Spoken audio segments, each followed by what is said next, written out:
son premier emploi, Mehdi n'a pas eu besoin de beaucoup le chercher. La société où il a appris son métier d'artisan chauffagiste l'a pris en CDD. Obtenir un job plutôt facile avec l'apprentissage, trouver une entreprise en alternance est en revanche plus compliqué.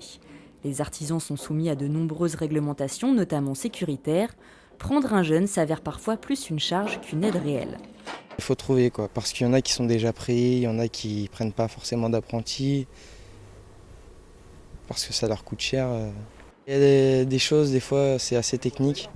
Par exemple, déjà utiliser la disqueuse, au début, j'avais pas le droit, quoi, vu que c'est dangereux. Puis il faut bien prendre ses précautions avant d'utiliser, mettre ses lunettes, ses gants, puis faire très attention. L'activité, notamment celle des mineurs, est particulièrement encadrée par le Code du travail. Ainsi, un jeune couvreur n'a pas le droit de monter sur une échelle et un apprenti boulanger ne peut travailler avant 6 h du matin. Si des dérogations sont possibles, la lourdeur administrative freine beaucoup d'artisans. Comme l'explique Laurence Bourgeois, elle a pourtant embauché ses 3 derniers apprentis. S'il faut respecter toutes les règles liées à l'apprentissage, effectivement, il y a des gens qui n'ont plus envie de travailler avec les jeunes. C'est trop difficile. La responsabilité est énorme. Il faut bien apprendre un métier, il faut bien savoir faire quelque chose, et pour se lancer dans la vie, il faut tester des choses.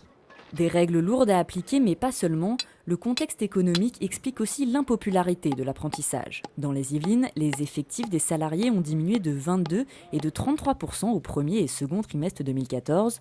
Dans les travaux publics, les entreprises ont moins de commandes et peu de visibilité à long terme pour embaucher.